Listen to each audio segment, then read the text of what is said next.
Good afternoon, good evening, wherever you're joining us from this afternoon. Welcome to the ITSMF USA In the Know Podinar Extravaganza. I'm one of your hosts, Doug Tedder, and I want to thank you, first of all, for joining us. And before we go much further, I want to pull in my friend, my colleague, back from sabbatical or hiding or wherever he was last month, Mr. Eddie Vidal. Eddie. I was at the beach. If you can't find me, that's where you'll find me, always on the beach. Yeah, I've always heard you're a beaching kind of guy. Well, I am so happy to be back, especially with our special guest today. She is special. I was reading her bio, and I looked at that, and I thought, wow, she's pretty special. Careful now, guys. So, Doug, what are we talking about today? Well, today we're going to have a conversation, and I'll let you introduce Julie here in just a second, but a hot topic in the industry is this idea of continual professional development. And, I think, with the time of year, we're in September, lots of folks are going back to school, so to speak, and maybe we need to go to school a little bit about continual professional development, or what is often been called CPD. So, this afternoon's webinar, Podinar Extravaganza, we're going to delve into continual professional development a little bit, and we've got a fantastic guest, I think, that can share with us her insights into professional development. And with that, Eddie, go on to the next slide, and let's introduce Julie. So, I met Julie a couple of years ago, and I never want to get caught in a dark alley against her, only with her. But she's dynamic and engaged in change agent. She brings integrity and passion to everything she does, through her books, articles, speaking, consulting, and teaching. Her purpose is to change the world through provoking dialogue and interaction. Talking about professional development, she has a BS degree in computer science from The Ohio State University. And I'm surprised I said that word. But I'm shocked, and I owe you money for that, I'm sure. She has a master's in education from the University of Phoenix, and she's currently pursuing her PhD in management and organizational leadership in information systems and technologies from the University of Phoenix. She's an ITIL expert. She's a certified help desk director and a certified government IT professional. She speaks at conferences worldwide on topics from leadership, business, customer experience management, knowledge management, service management, on and on and on. Welcome to our show today, Julie. How are you? I'm doing awesome. I'm very appreciative to be here as both your guests. So, Julie, I'm curious. No, I was going to say, Eddie, I'm curious. I'm looking at your slide here. Lived in 29 places all over the world, and you have a black belt in karate. Does that mean you can break my arm in 29 languages? I need no language to do that, Doug. Yikes. I could do that without even saying anything. Oh my gosh, she is a black belt. You have to stand there very patiently while I hit you with something. I mean, that's pretty much it. Eddie, what that sounds like is she's going to make me break my own arm. With my mind. Exactly. And Julie, living in Puerto Rico, I'm sure you picked up a little bit of Espanol. Maybe we can have this Podinar in Spanish and just leave Doug over to the side. Oh, that would be cool. I can say hola. And that's not an operational level agreement.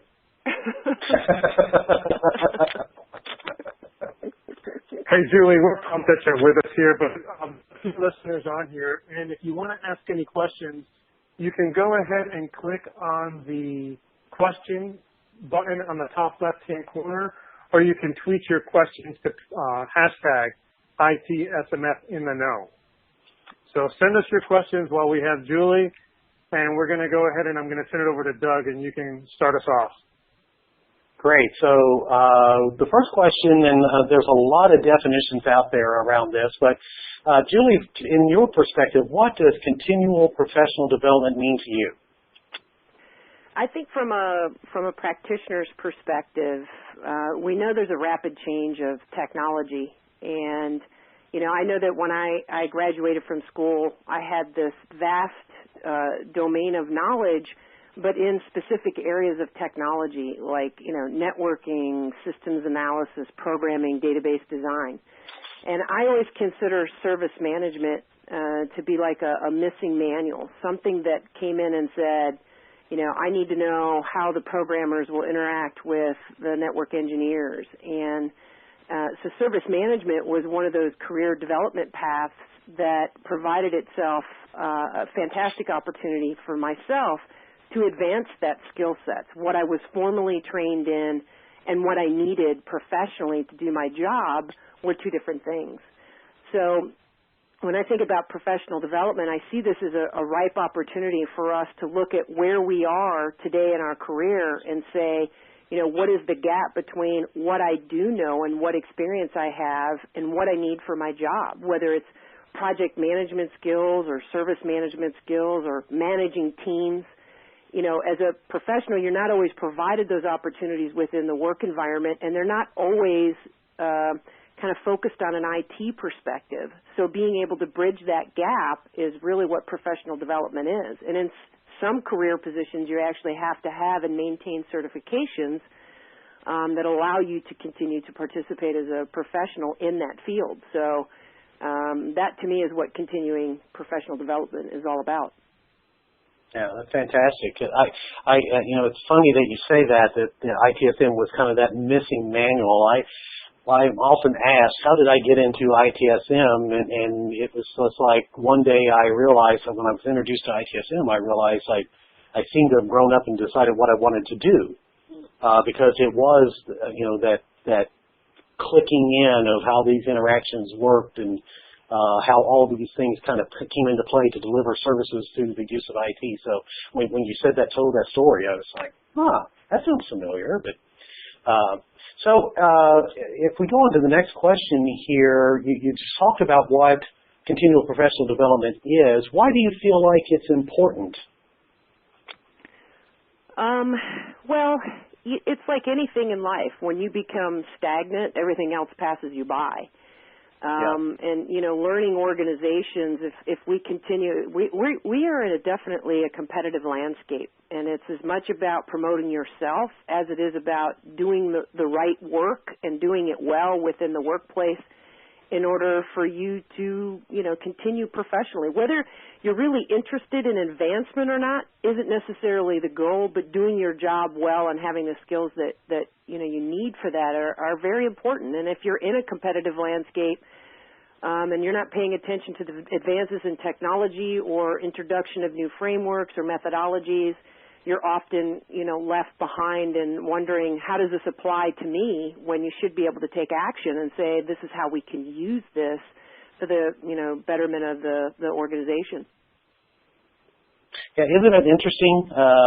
In my experience, and Eddie, certainly get your feedback on this, but in my experience, IT people often are the world's worst in promoting themselves and investing in themselves. And you kind of hit the nail on the head from my perspective. This is kind of ensuring that you remain relevant in your field, and it's not necessarily all about promotion or that next job. Certainly that could be an outcome, but remaining relevant in the field and staying current trends and technology skill sets, that kind of thing. Doug, it's interesting. I sort of compare this to actors and people that are famous. A lot of times they're out there in the news, and it's not always good news. They're promoting themselves, and they're getting coverage. And the thing is, like you said, is we're the worst communicators in IT when it comes to projects, when it comes to ourselves. And it's too bad, like, they don't have this degree as part of, like Julie had mentioned earlier about it, it's more systems programming and networking and things like that. We need more ITSM and stuff like that, but also the communication part is so important about. And I don't want to call it bragging, or it's almost like tooting your own horn, but there's a special need for that because the three of us on here do that a lot, and it helps us expose ourselves, and I think it makes us more successful. And that's important of the whole equation, in my opinion. Well, I'm going to step back and play devil's advocate for that, because I know there's a lot of IT professionals that would really not want to do what the three of us do. And to be honest with you, I think the best way for them to establish that credibility is to do something really well. And we've all worked with people where you go, wow, they're doing a fantastic job, and that alone establishes that recognition of, I'm competent, I can do my job, I'm dependable, and therefore you're going to get more projects and stuff. I'm not sure that, you started off, Eddie, by saying that not many people in IT are communicative in that way, and I don't know if that's because they don't want to or they don't have the skills, but I think there's also, professional development can really help to advance you to that level where you get the recognition without necessarily having to champion yourself. I mean, that doing a job well is a lot of great recognition. Oh, that's a great point. And I want to add to that, though, because the thing is, and I agree with you, but a lot of times we just look at our own four walls. And maybe this is coming from someone who's gone from organization to organization throughout their career. And the thing is, more and more people are doing that. And if you don't go outside of your four walls to promote yourself on your knowledge and what you're doing and getting these certs and continuing your professional development, you talk about being stagnant. I mean, you can be stagnant within the world that we live in, and you can do very well within your four walls. But I think you've got to bridge that gap between being inside your organization and expanding yourself so you never know what can happen in the future. Absolutely. All right, let's go to the next question. Julie, how has continual professional development benefited you personally? And then after Julie, you're done. I know, Doug, you have stuff to share. Just because you're a host on this show doesn't mean I don't want you to answer this question too. Yeah, there was this moment in time where I can tell you that my career, without a doubt, changed direction. I know that I was introduced to service management back at ARC in 1999, and I went to a foundations class, and I kind of scoffed in its general direction and said, we do that. As a consultant, it wasn't brain surgery. But I never took the test. And then I got moved into a new position where I had to be a service manager level certified. And I literally took the test, got on the airplane, went to a 2-week course. The service management expert track is a little different now, but it used to be you had 1 week of service support, 1 week of service delivery. And I literally could see the change in my skill sets as a consultant every day at the end of the day when I started looking at each one of these processes. And it was a turning point in my career. It advanced my technical knowledge, my ability to understand the bigger picture of IT.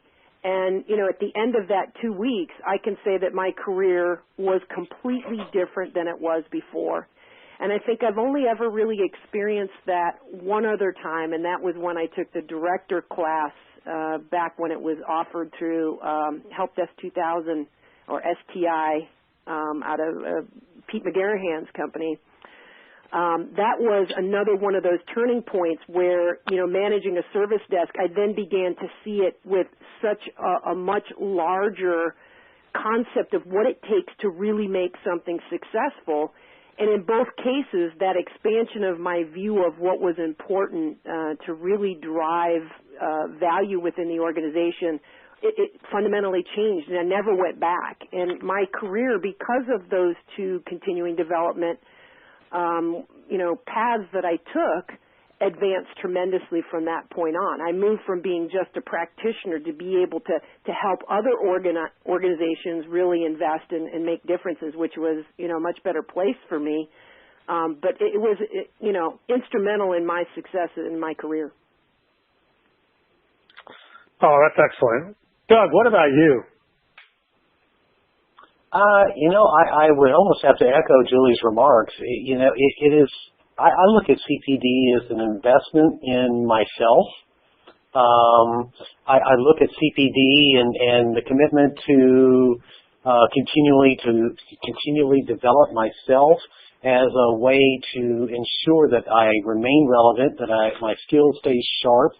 And it has opened up a lot of avenues for me that I I just recognized that, just like Julie said, there was this turning point in my career where I finally figured it out. It's not about waiting for someone to hand me an opportunity. It's not about someone, hey, go this direction. It really is about investing in yourself and becoming aware of opportunities and then having the ability to pursue those opportunities. So CPD is it was kind of an eye-opener. It was a way for me to take control of me. And at the end of the day, no one's going to take care of me but me anyway. So especially when it comes to professional development. Very well said. Hey, Jules, what should be considered as someone puts together a CPD plan? I mean, webinars, conferences, going to school, et cetera, et cetera. Can you share what you think should be considered? I'm going to give you my analogy for this, and of course, if you're on Facebook and you see the DIY projects that I do on a weekly basis, it kind of ties into the do-it-yourself project. But if you're going to hang a picture and you try to do it with a screwdriver, it's going to take you quite a while to get the job done. But with the analogy of Tim the Toolman Taylor from that home improvement series, if I'm going to knock down a wall and I don't have the right tools, then it's going to take me twice as long to do it. So the professional development that we do is like putting in our tool belt all these different tools, whether it's service management or project management or IT governance, Six Sigma, any of the ISO standards. These are all these incredible tools in our tool belt. The more that we know and understand about them, whether it's through certifications or we begin to socialize the concepts through conferences or webinars, to know whether it's relevant to put it in the tool belt. The goal would be, if I go into a situation within my organization and there's some sort of a failure, I want the right tool sets. I might use a little bit of service management, a little bit of governance mixed with Six Sigma to fix a problem. So it's never really one tool that's going to do everything for someone within their career. What I like about going to conferences is you're spending, $1 amount. You can go to all these different sessions and expose yourself to different methodologies, different ideologies, and really identify what makes the most sense for you professionally. And then, don't ever hesitate to go up to speakers and say, I'd love to chat. Can I buy you a cup of coffee? Because that's where you're going to get, the stories that make, the professional development more relevant to you and whether or not it's applicable. But everybody should be looking for what tools do I need in that tool belt to do the job that I'm doing. And then once you find one that you need, that's where you can go seek professional development in that area where you can gain certification if it's provided, and develop more formal training so that the tool becomes, something that you've used often enough that you know how to fix a problem with it. So to me, that DIY, analogy of putting the right tools and knowing how to use them in your tool belt is really what professional development does for us in IT. Hey, Doug, the part about the speaker that Jules just mentioned about going up to a speaker and asking them if they want a cup of coffee? No one's ever asked me about that. They've asked me if they want to buy me a beer. What about you? Generally, it's a beer or three. But that's another topic for another pod. Nice. Hey, before we go to the next question, I want to remind anybody that's listening they can ask any questions. Go ahead and click on the question button on the top left-hand corner, or go ahead and tweet us at #ITSMF_in-the-know. Question number 5. So, Julie, when we look at a continual professional development plan, who should be responsible for that plan and why? Well, ultimately, I'm going to go to the RACI model.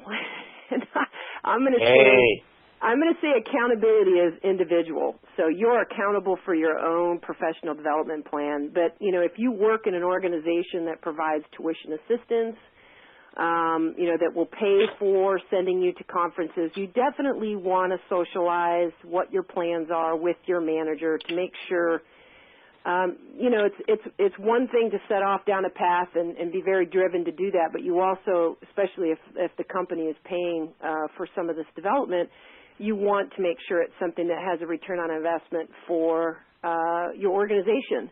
But then when I look at the consulted and informed, I mean, one of the people that I've always gone to in my career is my stepfather. And I would, say, here's what I'm thinking of doing. And he was always one of those advocates, the mentor that could tell me, I don't think that's quite right for you. He's the reason why I got into computer science. So having that person, a mentor to go to who has more experience than you do, that can provide that ability to bounce things off of, I think is very appropriate. And then, talking with other IT professionals about what they've done, what they've experienced. But ultimately, accountability is yours, because these skill sets are not just work related. You learn about service management. I have a friend that uses it in a restaurant. I mean, the applicability of the concepts that we learn, they build that experience, that deck of experiences that allow you to go into any situation and figure out a path for how to fix what's going on, whether it's within your local community or within your job. So I would say accountability is definitely with the individual, but you don't want to do that in isolation of getting input from other areas. So it takes a village. It takes a village really to I agree with you. It's the accountability is mine, but I need to have a village of support around me that can help me chart my course and so on. So what do you think is the difference? A lot of folks have what I feel like is a misconception, and I don't want to, now this is a leading the witness kind of question, Julie, so if you disagree with this remark, please, by all means. But there's a misconception, in my opinion, where many people think that CPD or a CPD plan is the same as a training plan. What are your thoughts? I would disagree with that. Training plans are usually driven by a corporate entity where you're looking at skill sets, what you need, what the gaps are, and it's meant to fill those areas where you're lacking in skills in order to make you a more productive employee. When I look at professional development, this is what I identify myself as being. No one paid for me to get COBIT training. I did that on my own because I knew it was very helpful in service management to have an understanding of IT governance. Where you take your path and what you see of yourself in the future is different than what you need today to close that gap. So, organizations are going to be very focused on where your skills need to be to do the job that you have, and that's traditionally where that training plan comes in. But, if I aspire to be a speaker, which at some point I did, the skill sets that I need to do that job, my employer wasn't going to pay for that. That had to come from me focusing in on my future direction in my career and saying, this is who I see myself being 10 years down the road, and this is what I need to do to get there. And those two paths definitely intersect, but if my professional development wasn't taken care of, I wouldn't have been happy in my jobs. I had to have that enrichment that allowed me to progress towards my career, which I wasn't going to find, in my job. Hey, fantastic. Yay. I want to add something to that, if you don't mind. One of the key things, Jules, that I like about what you said is that the job may not help you get to where you're at. The job that somebody currently is at may not support you in your professional development for X, Y, Z or a number of reasons.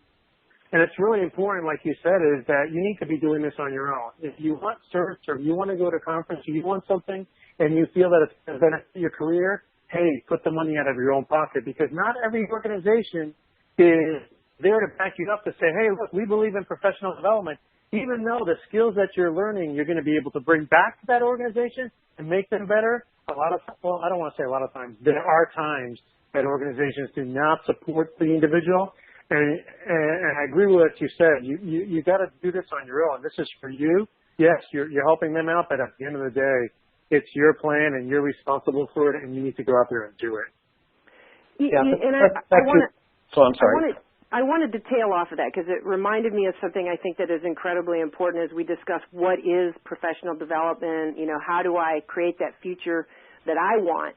I would tell you that one of the most beneficial things to me professionally was getting involved in a community project for, K through 5. We were bringing the internet to the classrooms for this school in York County, Virginia.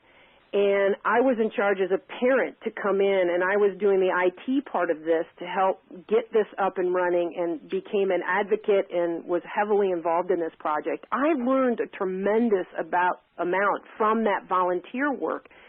Now, most of you might think, professional development, you have to get credits and you have to, be working towards a certification. But that was an opportunity for me to step up as an IT professional in an area where IT was very much needed, but as a community volunteer. And the people that I got to meet and the experiences that I had in that project were huge in my professional development, but didn't lead to any certifications. And I think about how many times IT people can volunteer in different projects. As a volunteer, you have just as much capability to interact with people and to learn skill sets that you wouldn't learn in a classroom. And I think that expands on that needing to take accountability and put yourself in new situations that you won't get in the work environment that, don't necessarily have to cost money either to develop your professional skills. Bravo. Hear, hear. Fantastic. I've learned more from volunteering than I have from many other sources. I agree with you 100%. Jules, you're doing such a good job that we have a bonus question for you. Okay. And it seems like, for whatever reason, our guests just do an outstanding job anyway, so they always get the bonus question. But don't let that deter your answer here. But we've talked a lot about professional development and continuing professional development. If you had the opportunity to change the approach to how CPD is done today, what would you change? I think my biggest pet peeve with this is, when you do certifications and you do these volunteer projects and you go to these conferences and you apply the skills in the work environment, one of my frustrations from a formal education perspective is that there isn't more credit given to students for what you learn and the skill sets that you get professionally and on your own outside of official, higher education institutions. I know that there's been a lot more with the online learning to give students credit for their professional experiences, but I think we need to, when we look at advancing education and moving people in the right direction, degrees are so hugely expensive, and when people are done, they're often left with that, okay, well, now what do I do with this? I think giving credit for what we learn as a professional should go towards this. The degree programs are not so incredibly long and take all this money and, don't necessarily lend themselves well to the professional development, the long-term plans. They're just so expensive, and the return on investment, I think, for many professionals who've been in the work environment for a while is, sometimes it can be difficult to get the career or just the degree just from a cost perspective. So I'd love to see more credit given for that professional development that people, invest in on their own. Yeah, fantastic. Hey, Doug. Wow, Eddie, this has been a great discussion, huh? It has. I want to add one other thing to that, and she talks about change and what she would do. You go through a 4-year degree or 5 years, what have you, and you come out with that piece of paper, and yes, it's expensive, and then you get all these other certs, and I really like, and we had a past podcast about PRISM, and I just think that's something similar to that is needed in our industry, and maybe PRISM was ahead of its time, but I feel that adds some value as a service management professional, and it's not that you need all these little badges and whatnot, but I think it's a way to classify some of the professional certifications and experience that the service management individuals have out there, because it's not all about certifications. There's a lot of credits earned if you teach, if you present, if you write a paper, And for me, that's all part of professional development. And whether it's PRISM or something else, I think that would be great if we can do something like that. You know, it's interesting that you bring up PRISM, because I did not go through the fairly lengthy process of filling out the forms and submitting them and going through the evaluation. And to be honest with you, it was a time constraint for one, and the second thing was that I didn't see the industry recognition for it yet. You know, I had never been asked, you know, what my level of, you know, certification was within the scheme that they had for distinguished. I forget what it was. I know, Doug, you're fairly familiar with all of that. And so I was kind of waiting for that opportunity when someone would come to me and ask me, did I have that level of certification? Now, service management certification is something completely different. It's now recognized as an industry certification. But even then, I can pass the test, but it doesn't mean I'm very good at it. It just means I passed the test. So I see what PRISM was there for. It's kind of like COBIT, though. If you don't know about what it is, then, you know, it isn't necessarily important to employers. And I think that's where we fell down. But I agree, Eddie, it would have been great to have something like that that is more socialized in the industry as being recognition for that work that we have done and the experience that we do have. There's a question from the studio audience. I don't know, Doug, do you want to go ahead and grab that one, or you want me to read it off? Why don't you go ahead and get that one, Eddie? Okay, it says, do you have or have you leveraged the CPD between organizations that require CPD? I'm not sure I get that, but I'm asking anyway. Yeah, repeat that one more time. It says, do you or have you leveraged the continual professional development between organizations that require it? So the way that I'm going to assume this question is being asked is, hey, you've done continual professional development. Maybe there's some certs that you gained or earned, and have those organizations required that in order for you maybe to do work for them? Yeah, it depends. And whoever asked that question, maybe if they can be a little bit more specific, we can ask it again. But go with that if you don't mind. I think I understand what the question is about, but there are certain industries where you are required to have, ongoing professional development. Lawyers have it, accountants have it. There are different professions that have that requirement that you have to have so many professional development units that are within that. They have to be approved by the governance board for that particular industry. I think that would be something that would be very valuable for the IT industry to leverage, saying that for you to keep these certifications, you have to, or, to keep your level of expertise, you have to continue in this path and so many credits per year. I think the biggest problem that we have within IT is the domain of knowledge is expansive and it's constantly changing.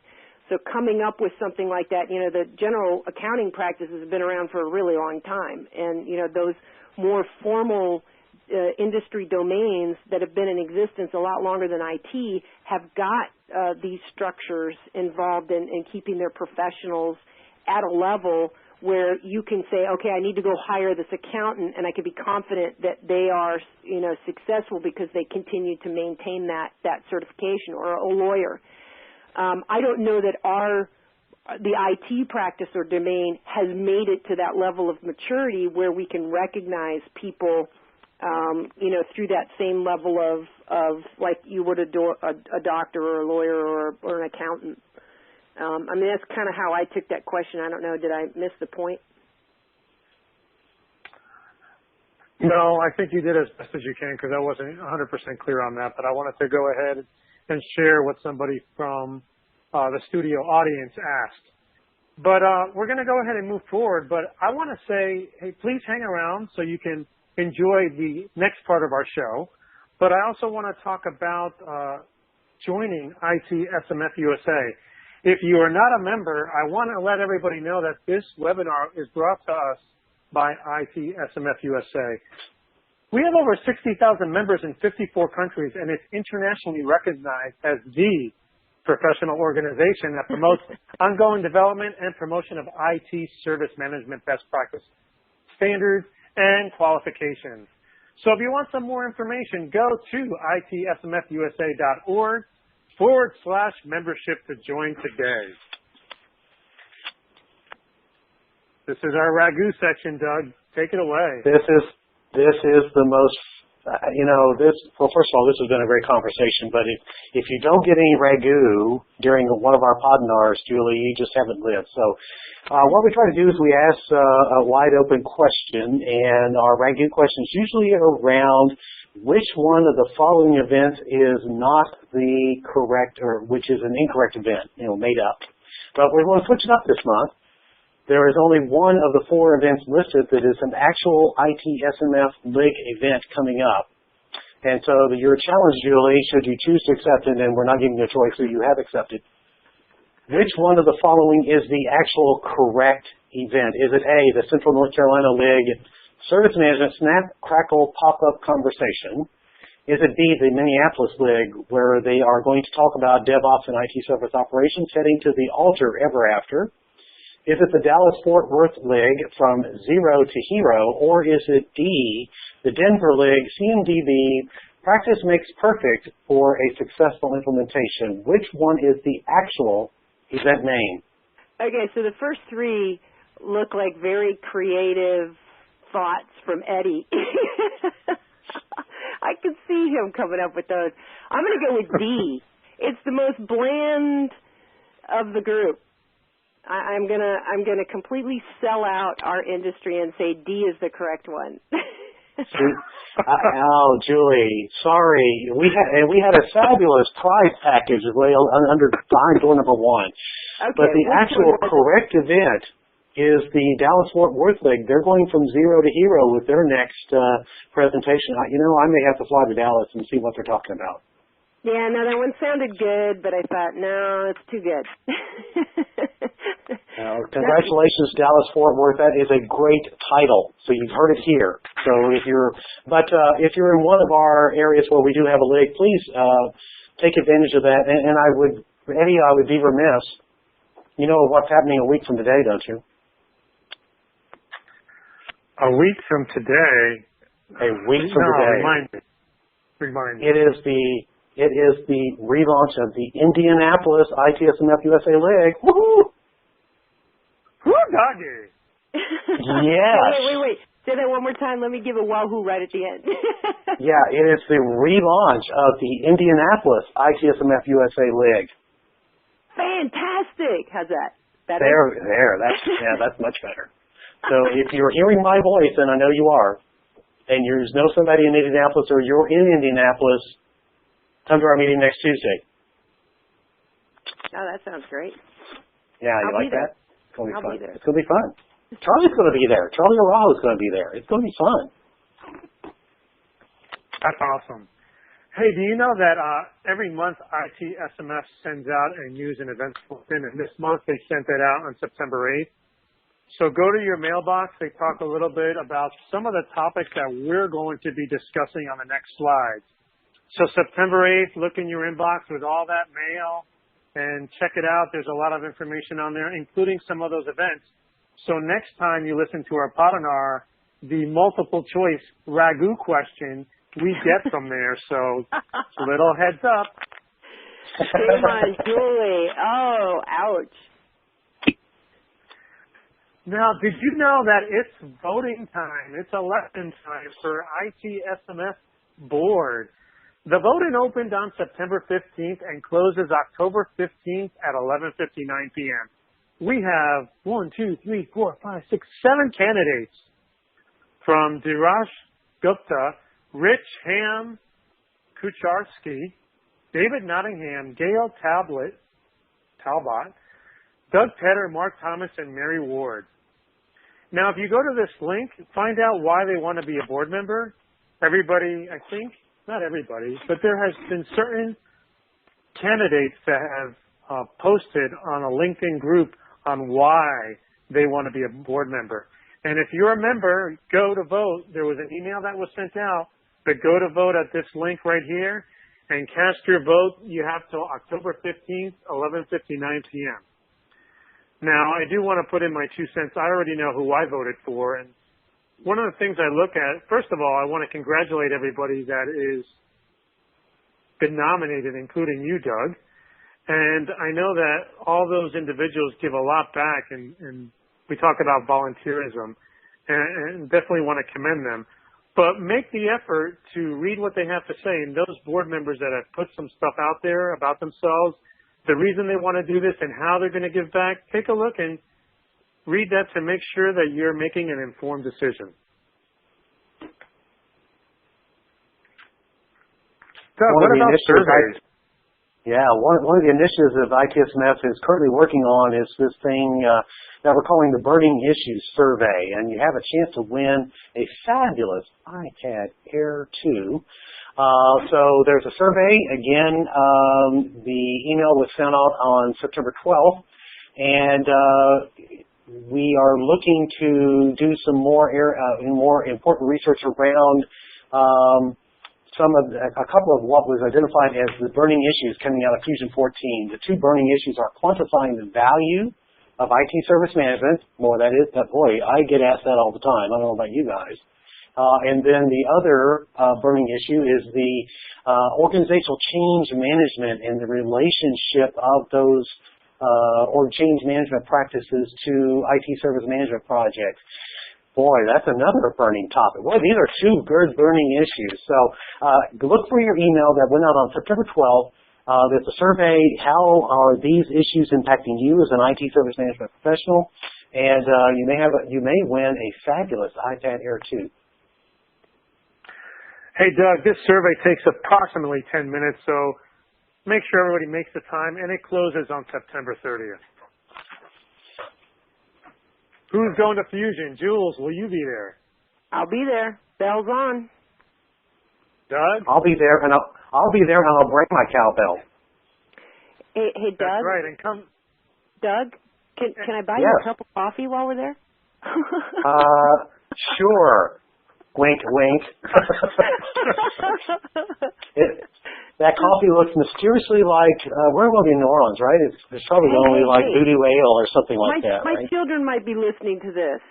Just coffee. It'll be a great opportunity for us to chat over a nice hot cup of coffee.